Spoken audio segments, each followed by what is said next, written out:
You can inspire your partner. You can encourage your partner. You can trigger your partner. And I'll promise you, by the end of us doing what we're going to be doing here, you will inspire your partner to behave and think and feel in different ways. But never think you can control them. You have enough trouble controlling yourself.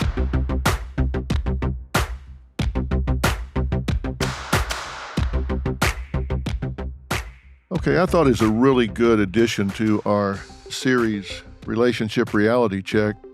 I had an opportunity to sit down with Dr. Justin Lehmiller. He's a PhD, and he has written a great book, Tell Me What You Want, The Science of Sexual Desire and How It Can Help You Improve Your Sex Life. And everybody wants to improve their sex life. I don't care how good it is, right? I mean, everybody wants to do that. I would agree with you. So how did you get into this particular arena? So this book is an exploration into the science of sexual fantasies and desires, and that's something that's been of interest to me for a long time. I spent 10 years as a college sex educator teaching human sexuality courses to college students around the country, and I just found that the great equalizer among all students, whether they're in the Ivy League or at a big public institution, is that nobody knows any more about sex than anyone else. And so I wanted to, kind of take that approach and provide it to a larger audience. We always say that America, compared to the rest of the world, is kind of puritanical.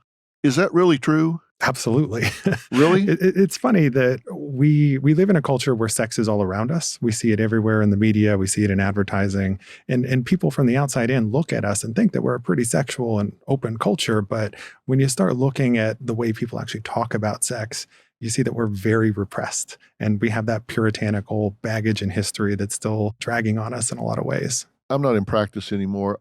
I was in practice for, 12, 15 years. And it's been a long time since I did it. But then when I did, even in the privacy of the therapist room where everything was supposedly protected and people could be frank and honest, people would still get red-faced, dig their toe in the carpet, not want to make eye contact when it came to talking about sex. And if you started talking to them about sexual fantasies, role-playing, any kind of expressing what they were thinking about but not giving a voice, it was like, oh my God. I mean, sometimes you'd bring it up and never see them again. Right. They would just never come back. They were just too embarrassed.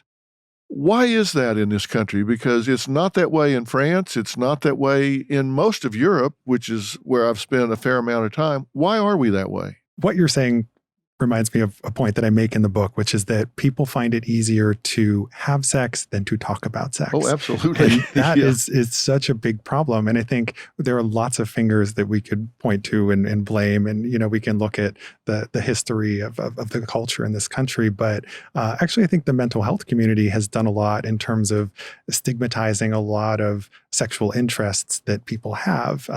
For example, that term paraphilia, which means an unusual sexual interest.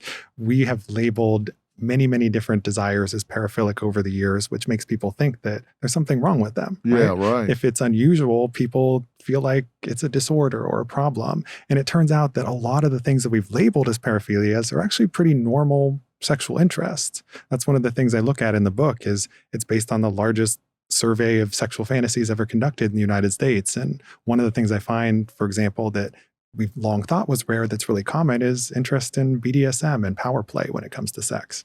Very common. Yeah. Well, you talk in the book about the 7 most common fantasies in America. Talk about what some of those are and how common they really are. Sure. So the first of these is multi-partner sex, which means threesomes, foursomes, or moresomes. And what I found was that more than 90% of men and women of all orientations and backgrounds reported fantasizing about this at some point. The BDSM power and control fantasies were also extraordinarily common, high 80s, low 90% of people fantasizing about it. Some of the other really common fantasies are the novelty and adventure fantasies, where people are taking sex out of their own bed and their own bedroom and just mixing it up and doing something different. And when you say something different, are you talking about different places in the home or out in public, or what is the fantasy? So public sex is actually one of the really big ones. It's not that people actually want to have sex in public and be seen. They just want that risk or potential thrill of, being caught. How much do they act on that fantasy? Not a lot. So a couple of statistics for you. When I asked people about their favorite fantasy of all time, 80% of them said that they want to act on that fantasy in the future, which means it's a desire for them. However, only 1 in 5 people said that they've ever actually done that before. So there's this very big gap between fantasy and reality. What are some of the others? Some of the other common fantasy themes are the taboo fantasies. We know that when people are told they can't or shouldn't do something, that makes them come to want to do it even more. Mm-hmm. So that's where a lot of the fetish sorts of fantasies come in. Right. Then there's the passion and romance fantasies where people are meeting some emotional need, whether it's connecting with a partner or feeling desired or wanted. Then there are the non-monogamy fantasies where people are thinking about what it would be like to be polyamorous or in an open relationship. And then lastly, there's sort of the gender bending and homoeroticism fantasies where people are sort of pushing the boundaries of their gender role or sexual orientation in some way. You know, I've had people come on and talk a lot about open marriages. Mm-hmm. I have yet to find one that didn't wind up as a train wreck. Have you ever run across a formula that works in an open marriage? So it can work. Really? I got to hear this. So I've actually done a bit of research in the last few years on people who are in different types of open relationships. And really what we see is that people in these relationships can be just as happy as couples who are monogamous, but they aren't always. And I think the really key factor is that a lot of people try to open their marriage as a way of fixing a broken marriage, and that usually never works out well. So the relationship really has to be in a good place first.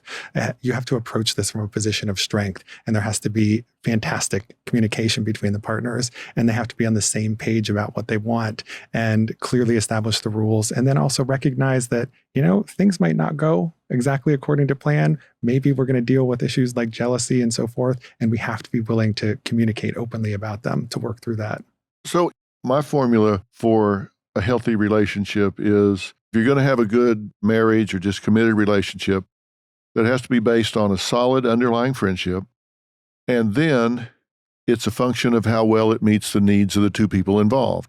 So if you and I are in a relationship, it doesn't matter whether it's friends or marriage or whatever. If we're in a relationship and my needs are getting met at a level of 85% and yours are getting met at a level of 10%, then my experience of the relationship is going to be really good and yours is going to be really bad. Mm-hmm. But if both of us are having our needs met, and then I say you've got 2 jobs. One is to really work actively to learn your partner's needs. And 2 is to teach actively your partner what your needs are. Then you've got 2 people working towards each other. I'm working towards you to try and learn your needs and teach you mine, and you're working towards me trying to learn my needs and teach me yours. Then you've got 2 people working towards each other, learning and teaching each other what their needs are. Then that's the formula for a good relationship. Does that make sense? Absolutely makes sense to me.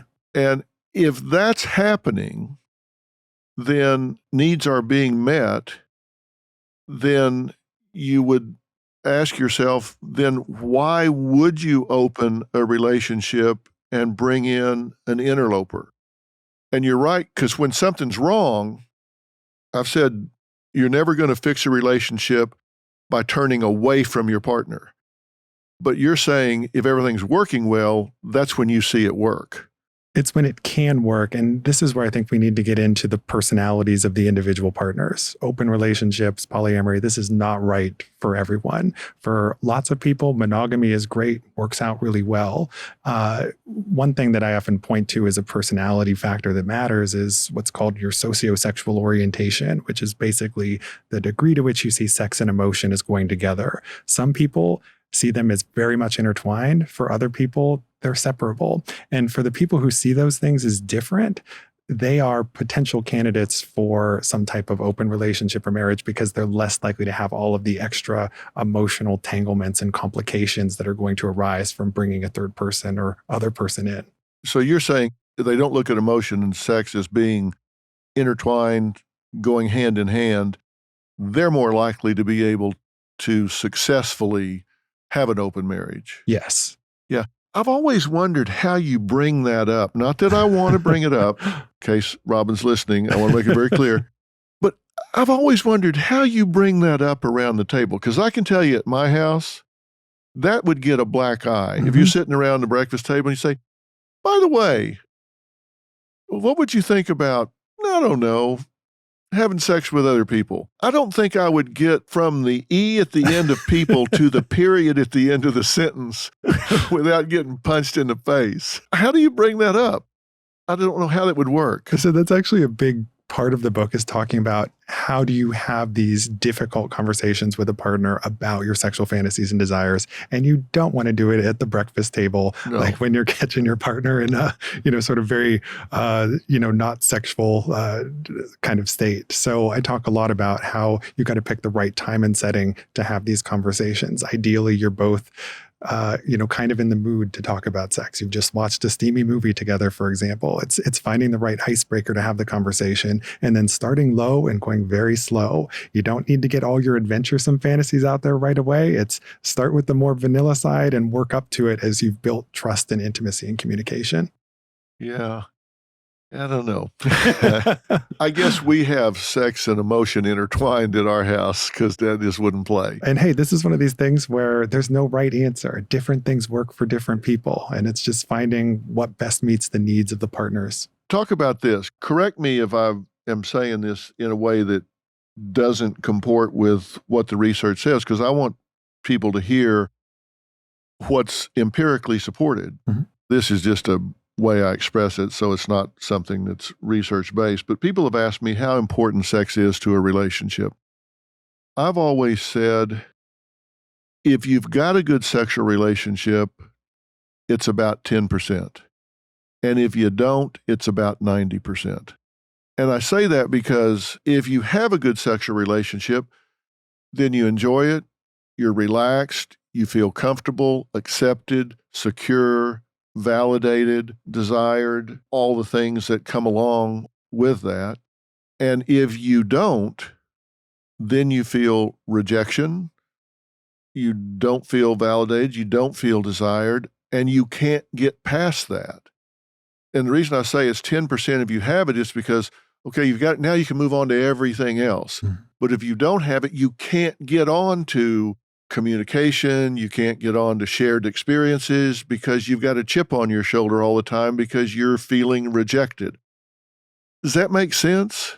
Yeah, and that's one of these things about, what is a good sex life, and how do you and your partner get on the same page about it? And I think this is one of these things where we need to go into relationships realistically and saying, you can establish sexual compatibility up front, but that doesn't mean you're going to be compatible over the entire course of your lives. Things are going to change. Sexual desire discrepancies, where one partner wants more or different sex than the other, are the biggest reason people seek sex and relationship therapy. And it's because we encounter life stressors and hormonal changes over the course of time that affect our sexual desire. And so we have to understand that we need to continually check in with our partners over time to make sure we're getting those needs met. We also need to not make problematic comparisons to other people's sex lives, because I think a lot of people feel insufficient, like they're not having enough sex because they see people in the movies and TV, or they think their neighbors are doing it all the time. And when people get so obsessed on quantity of sex, that's where we start to see problems. Focus more on quality and making sure you're having the best sex, not the most sex. Is there an average where people with anonymity tell the truth instead of being macho about it? Is there an average for different age groups or different lengths of marriage? And if so, what are they? The sort of overall average is about once a week. And there's some interesting research looking at how sexual frequency is related to our happiness. And what we see is that sex and happiness both increase up until once per week. But having sex more than once per week doesn't make people any happier. Really? And I think that's a really interesting and worthwhile point to kind of hammer home, that more sex won't necessarily make you happier.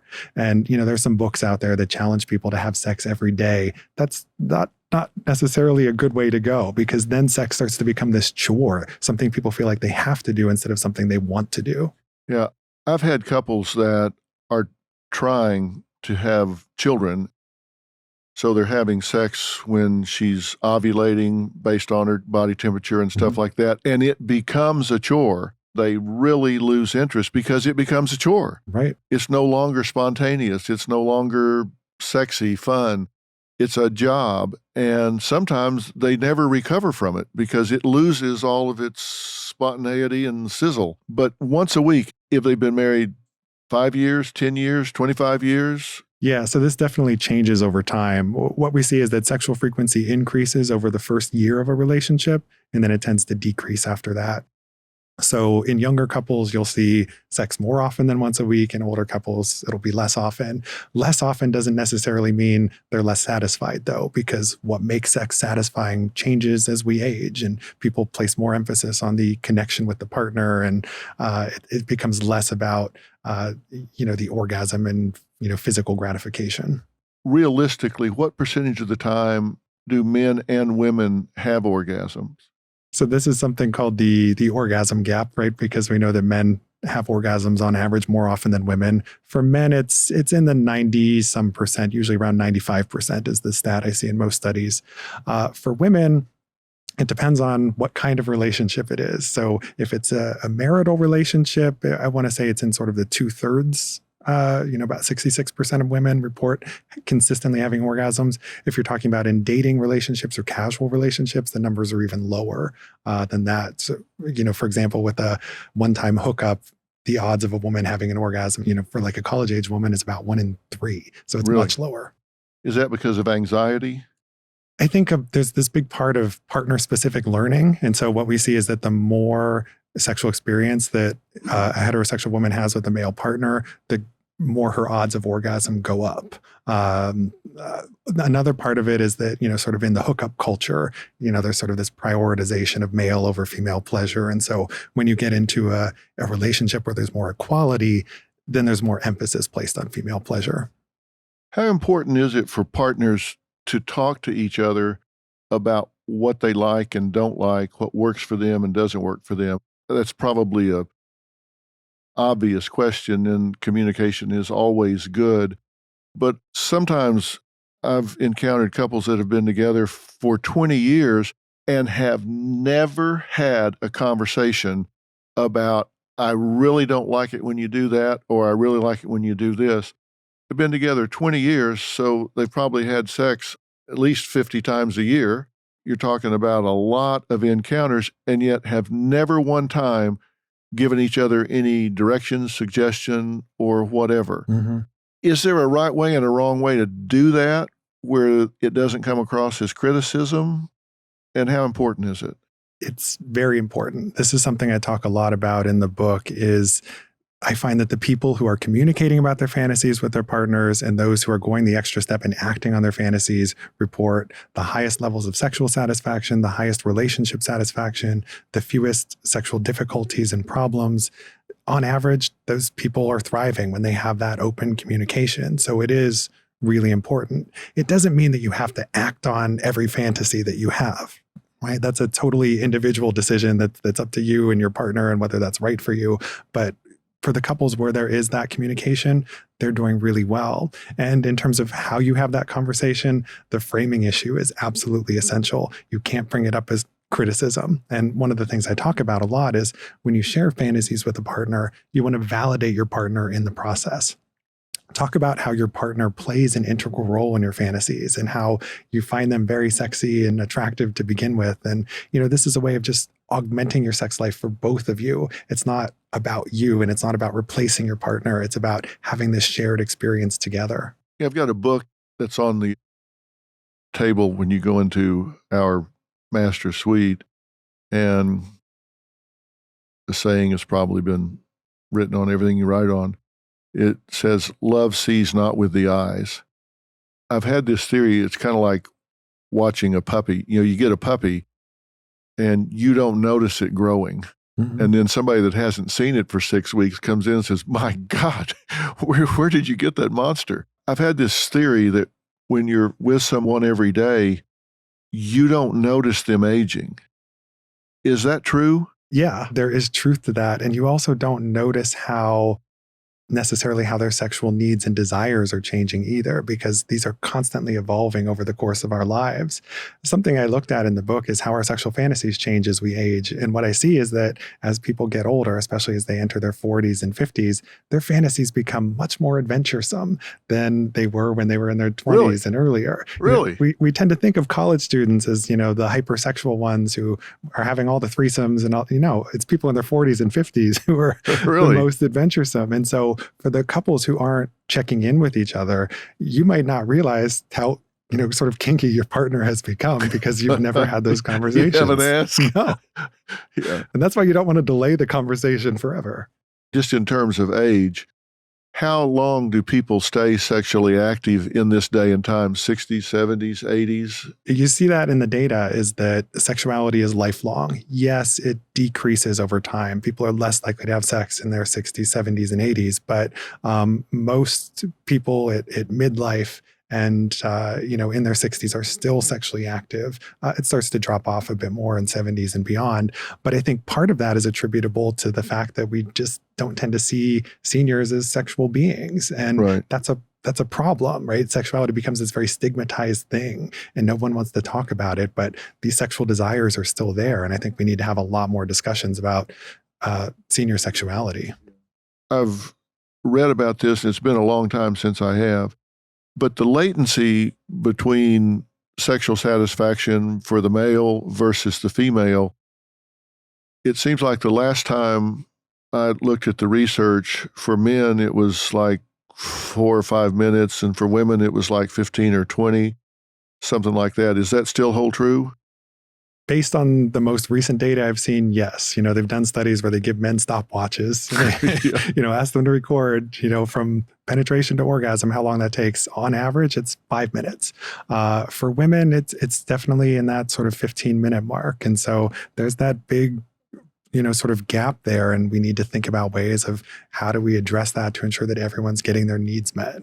Yeah. So suggestions. Mhm. I mean, how do you fill that gap? And do you fill the gap between him and her, or do you fill that gap before, ahead of time? I mean, I suppose that's where foreplay comes in.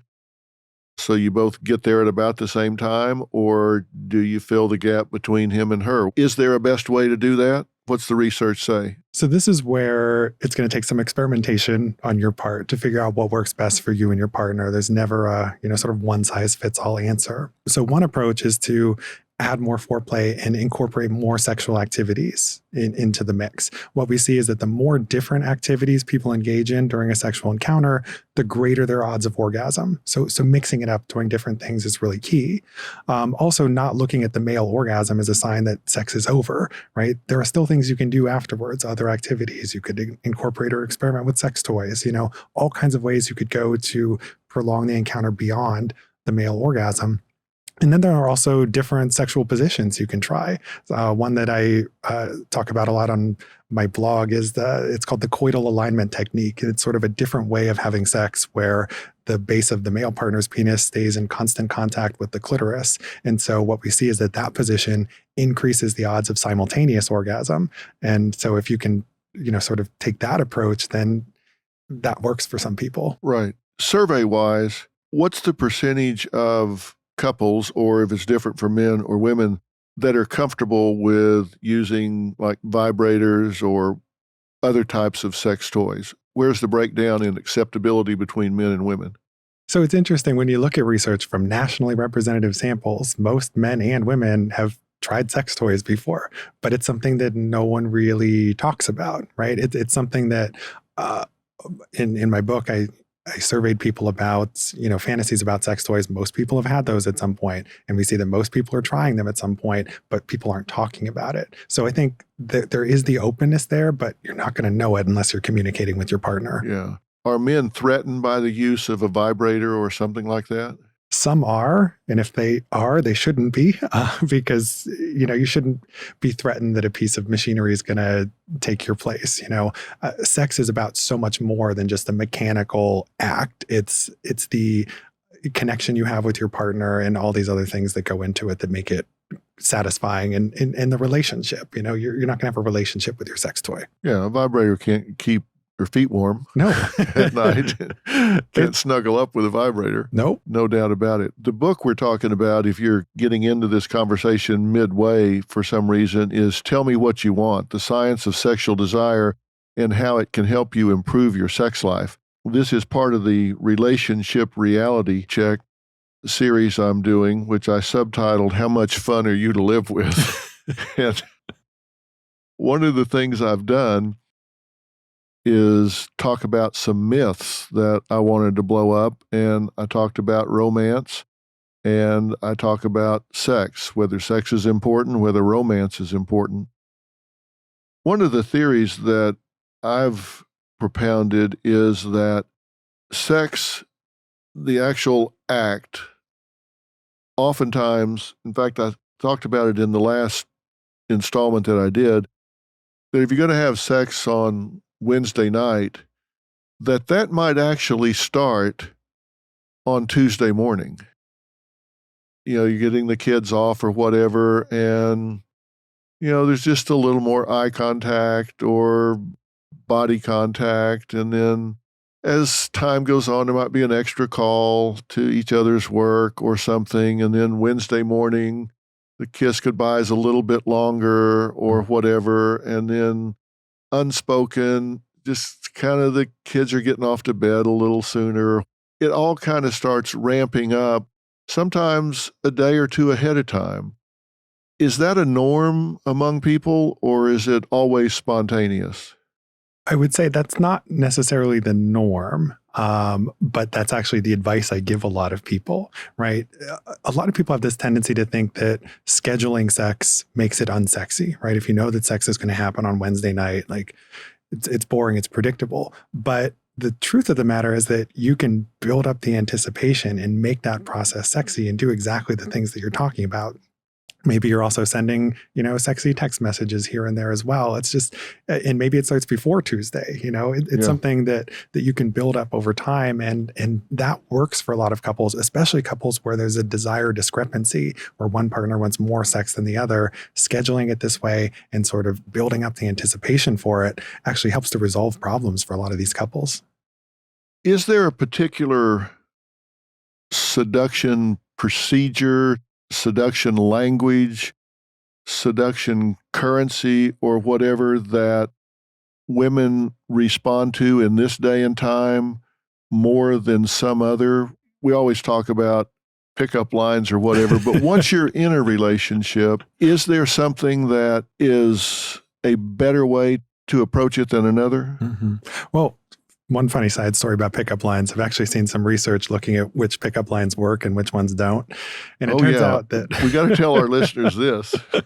So it's kind of surprising, but it turns out that the lines that both men and women rate as being most effective and most successful are just the "Hi, how are you?" It's the very basic stuff. And when people start to use pickup lines where they're, using these corny, cheesy things, the "What's your sign?" the,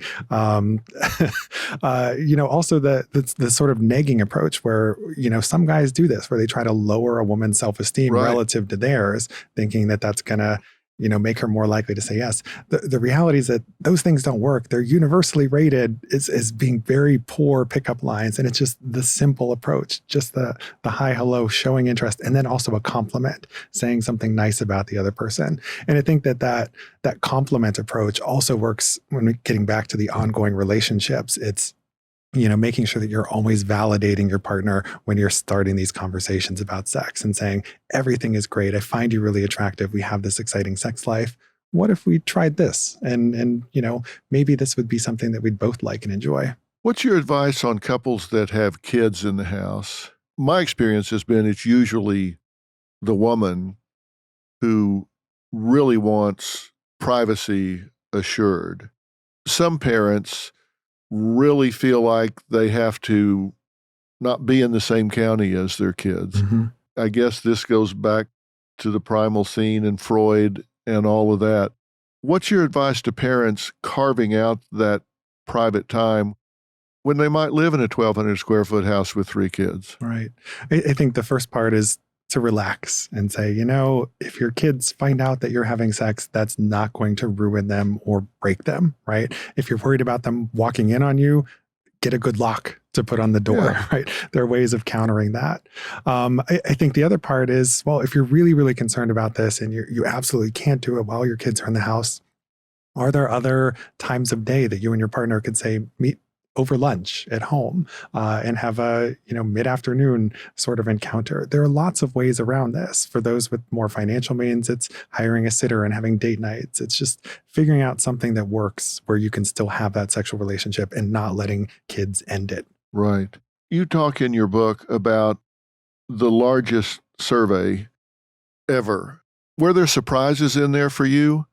And what were they? Because you've taught this, you've studied it, which means you've discussed this with group after group after group. So everything has been on the table. Were there things that jumped out at you? Were there surprises, and what were they?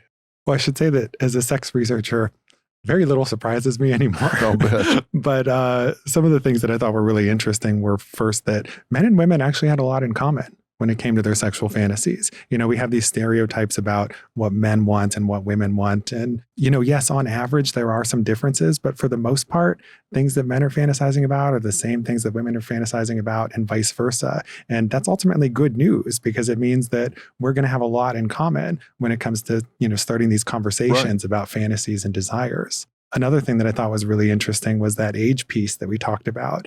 Almost all the research on sexual fantasies has been based on college students. And if we want to understand human sexuality, we can't just study 18 to 22-year-olds. We need to look at people across the lifespan. And I surveyed people between the ages of 18 and 87. And it shows us that our fantasies and desires evolve considerably over time, and we need to pay more attention to that. For example, some couples watch pornography together, and the couples who watch it together are actually more sexually satisfied because they're using pornography as a way of adding some novelty and excitement into their relationship. So I think what that suggests is that maybe we should stop thinking about pornography as this sort of private, shameful thing that people do in private, but rather thinking about, are there ways that couples can use this together to add some novelty to their relationship? Right.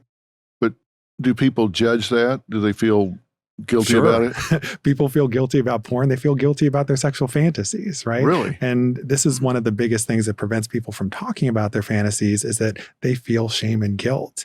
And one of the things I asked people was, for their favorite sexual fantasy of all time, to estimate what percentage of the population they think also has that fantasy. And what I found was that most people underestimated how common their fantasies were, and the rarer they thought their fantasy was, the more shame and guilt and anxiety and embarrassment they felt about it. So that's where we need to, sort of normalize these sexual fantasies, help people understand they're not alone in having them. You don't need to feel shame about it, and be able to have an open conversation about it. Well, how do we communicate that? It's difficult sometimes to broach the subject. We should have you on DrPhil and talk about the most common and maybe some of the not so common sexual fantasies, just so people hear it. Yeah. Because then they'll think, okay, I thought it was just me. I thought they were going to come get me if I ever said this out loud. We really should talk about that. Yeah. I'm definitely open to it. We do have shows where we say, this is going to be sexually explicit. And we do that if we have something that's dealing with molestation, or we have something that's violence or whatever, like domestic violence. If it's going to be graphic inside the home, there's something where young children shouldn't watch, then we put that up at the front of the show and talk about it. But we should do that. We should talk about that so people can identify that they're not weird in some way because they have that fantasy. And I think a lot of people would be surprised to learn that it's actually a very small number of fantasies that are statistically rare. Most of the things that you're fantasizing about are things that other people are fantasizing about too, and you don't have a reason to feel weird or ashamed or embarrassed about that. I think that would make people feel a lot better if they knew that. We should do that. And that's ultimately my goal, and with this book and with other works and writings I do, is to kind of normalize this for people so that they can have those open conversations and build happier and healthier relationships. Yeah. What about, and I'm asking all the questions that I think people would ask. So, and if I don't ask some, then you tell me the ones I should have asked that I didn't. How common is it for people to take pictures during sex or set up a video camera and shoot what they're doing? And then once they do they ever look at it? So I can't think of any studies that would sort of give us a data point on exactly how common that behavior is. I know that it is common. I asked people whether they've ever fantasized about, videotaping or filming themselves during sex. And yeah, that is a very common sexual fantasy. A lot of people are turned on by that. Some people record themselves and then they watch that as a form of pornography, right? And instead of watching traditional porn, they find it much hotter to watch themselves or their partner. Now, certainly there are risks when it comes to filming yourself during sex, where how do you maintain control over who has access to that information? So, you have to balance the excitement factor that comes from that with the potential risks of that information being shared. Yeah, particularly in this day and time when you can hack just about anything. And there are people that go to Vegas and check into these rooms with mirrors on the ceiling and stuff. Not me. I don't even want a shiny floor in my bathroom. Seriously, I don't even want glossy marble in my bathroom. It's like, no, thank you. Let alone mirrors over my bed. No. But do they like that? Do they like mirrors in the room and that sort of thing? Is that a common? Yeah. And, that's something that for some people is very arousing, but for others, for people who might be more body conscious or easily distracted, that might not be a good addition to the bedroom. Yeah, I videotaped myself playing tennis one time and I never did that again. I thought, oh God, I thought it was pretty smooth till I shot myself playing tennis. Some people also, they watch it as a way of thinking, well, how can I get better at this? Right. Yeah. And so it's, there are different ways that you could use that potentially. Yeah. Do couples ever fantasize about their own partner during sex? Is that one of the fantasies? So this is going to surprise people. I asked people who appears in their sexual fantasies, and the one person who's more likely to appear in your fantasies than anyone else is your current romantic partner. Really? If you're in a relationship. If you're single, it's actually an ex-partner. Really? But we have this tendency to think that, we're always thinking about celebrities and the rich and famous and, these unattainable people. But the reality is that more often than not, we're fantasizing about our partners, which I think should be reassuring and comforting to a lot of people. Yeah, I would think so. Yeah. Now, that's not to say that it's a bad thing if you fantasize about other people, right? Just because somebody has a fantasy about someone who isn't their partner doesn't mean that they're unhappy. It doesn't mean they're not attracted to their partner. So if you have fantasies about other people, that's okay.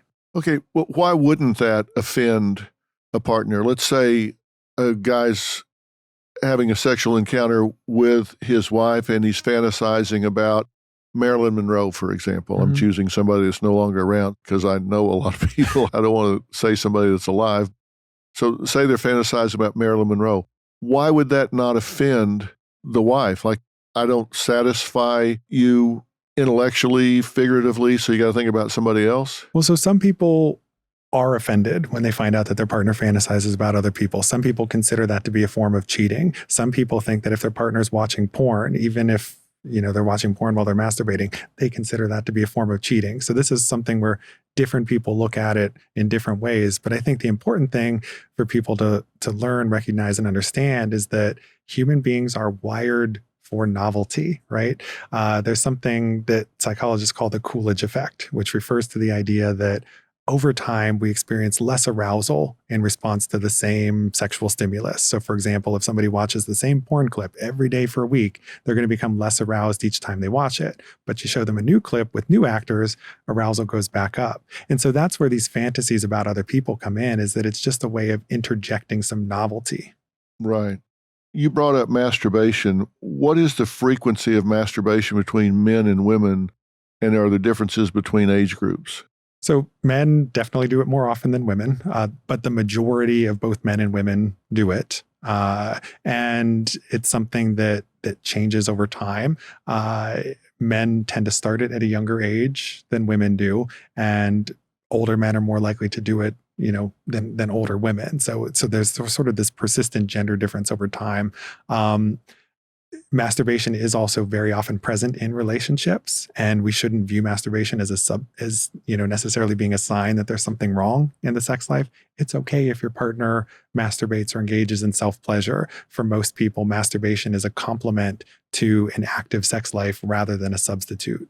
Yeah. So a partner shouldn't think, well, they'd rather do that than be with me. Yeah, don't take it personally. It's not about you. right? And it's okay if your partner just sometimes just wants to masturbate instead of having sex, because there could be all kinds of reasons why maybe they don't feel like a partnered encounter right then. It doesn't necessarily reflect on you or say there's anything wrong with the relationship. I think we need to not take partners' self-pleasure so personally. Yeah. I've talked a lot about ourselves and in our marriages. Let's talk about the kids for a minute. When I was growing up, there were 3 channels: ABC, NBC, and CBS. There was a lot of censorship. I grew up still waiting for Matt Dillon to kiss Kitty. Still hasn't happened. I mean, Desi and Lucy went to bed. They were dressed in snowsuits. They slept in twin beds. That's what I grew up looking at. Now, on network television, the sexually provocative comments, one-liners in sitcoms, just what is visually shown, probably would have been considered pornography in the 50s and 60s. But now they're exposed to all this, and they're like 2 clicks away from nudity on the internet. Is it causing kids to have sex earlier? And if so, what's the impact? So this is something I hear all the time. And we see, stories in the media here and there about, 5th graders caught having sex at school, or, very young kids sexting, sending naked photos and other things like that. The truth of the matter is that that's actually not common. And if you look at average age of first sexual intercourse, it's been very stable over the last couple of decades. It's 16 to 17. Really? So kids are not on average having sex at a younger and younger age. And actually, if you look at the data, kids today are having less sex than in generations past. So all this that we hear about college hookup culture and so forth, the reality of it, the data is very different from that sort of media narrative we hear about, college students are hooking up all the time. No, they're actually having less sex with fewer partners than they were a couple of generations ago. And teenage pregnancy levels are going down. They correct? are. Yeah. Is that because they're having less sex or more birth control? So those are both potential explanations there. So teen birth rate is actually at a record low. The teen abortion rate is going down. All of these things are decreasing. Part of it is due to greater access to contraceptives, but the other part is just there's less sex happening too. I did see a study, and I can't cite it, so I'll just say middle school and early high school kids having sex and having no consideration or comment for sexually transmitted diseases. Yep. They were completely ignoring that aspect of it, Yep. which is pretty dangerous when you think about it. Absolutely. And, it highlights a lot of the flaws in our sex education system. I mean, to call it a sex education system is kind of a stretch, because we don't do a good job in this country of teaching adolescents about sexuality at all. Based on the research and the data, at what point do you think a parent should give a child contraception? Give a child contraception? Make it available to them. Take them to the OBGYN or give them condoms or whatever. Because my attitude has always been, look, if it's come into your awareness that they're very likely sexually active or getting ready to be sexually active, you're not going to be able to stop that. No, and the more you tell them not to do it, the more likely it is that they're probably going to go do it. My attitude is prepare them and give them contraceptives. Take them to the doctor, give them condoms or whatever, instead of being in denial and they wind up pregnant. So I guess the way I tend to think about it is that there's a lot of steps that would occur before that. And it starts with, at a very young age, just sort of normalizing sex in the human body. And it's teaching kids the appropriate anatomical names for their genitalia. It's creating an open dialogue where they feel like they can come ask you questions. So, ideally, they're going to be coming to you and asking you the questions before you're, approaching them with, let's say, condoms or contraceptives. Hopefully they'll have the knowledge at that point to, be able to ask for what they need in order to protect themselves. Yeah, I remember I thought it was time to have the birds and bees talk with one of my sons. I sat down and said, it's time to talk about that. And he said, sure, what do you want to know? And I thought, okay, yeah, great. Maybe I'm a little late on this. But if a mother believes that her daughter is sexually active, the responsible thing to me seems, of course, it would be great to have had the conversations with the daughter leading up to this to where she values herself enough that she will not let some boy use her body as a playground to entertain himself with and leave her with a 20-year obligation of a child. Mm-hmm. If that hasn't happened, and there is a young lady, particularly if the father's absent from the home and she's particularly vulnerable to male attention and validation and is headed headlong into a relationship that she knows is very likely to get sexual in a fast hurry, a lot of mothers will say, I'm encouraging her or validating sexual interaction if I put her on birth control. And there's an argument to be made for that. But my belief is you're not going to stop her when she's in the back seat of a car with her boyfriend. Your best route of action is to keep her from getting in that back seat to begin with. But once she's there, it's too late. Yeah. So I think the responsible thing to do is to protect them. Avoidance is best, protection is second. And a lot of mothers think they're encouraging. What do you say to them? So there are a lot of people who believe that if you give a teenager, tools to protect themselves against, say, STDs, that it's going to give them a license to be promiscuous and that they're going to have a lot more sex. And we've seen this a lot, for example, in discussions about the HPV vaccine recently, right? HPV, the human papillomavirus, is the most common sexually transmitted infection, but we have a vaccine now that can protect against the most dangerous strains of that virus that prevent it from turning into cervical cancer or other sorts of cancers, that protect against genital warts. And there's a lot of people who have argued that, well, if you give teens this vaccine, that's going to lead them to be more promiscuous. What the data show is that they're not. They're not any more likely to have more partners or more sex. And so providing teens with these tools, just along the lines of what you were saying, is not necessarily going to make them engage in riskier behaviors. If anything, it will make it more likely that they have safer sex if and when they do have sex. I couldn't agree more, and I couldn't say it as well as you did, but I agree with you completely. Well, my guest has been Justin Lehmiller, and he has written the book, Tell Me What You Want, The Science of Sexual Desire and How It Can Help You Improve Your Sex Life. I think one thing that we've established is there's nothing but good that can come out of communicating with your partner about your sexual desires, inquiring about their sexual desires, and talking about this in a way that is non-threatening and doing it in a way where you validate your partner, compliment your partner, and help them to feel safe and secure rather than being critical, right? Absolutely. Hopefully, we've answered some things here, and this book is really, really helpful and talks about some ways to do some of the things and will tell you that you're not some kind of weirdo pervert if you're thinking some of the things that you may think are weirdo perverts. So I highly, highly recommend that you read the book. And we're going to put a link on our website to the blog that the doctor writes so you can find him and know what is there, and a link where you can get to the book on Amazon and other places where you can find it. And I really would like you to come back and talk about what we said on these fantasies if we can get you to do that sometime. I'd love to. All right. Thank you so much for being here. I appreciate it. Thanks for having me. Okay. So long.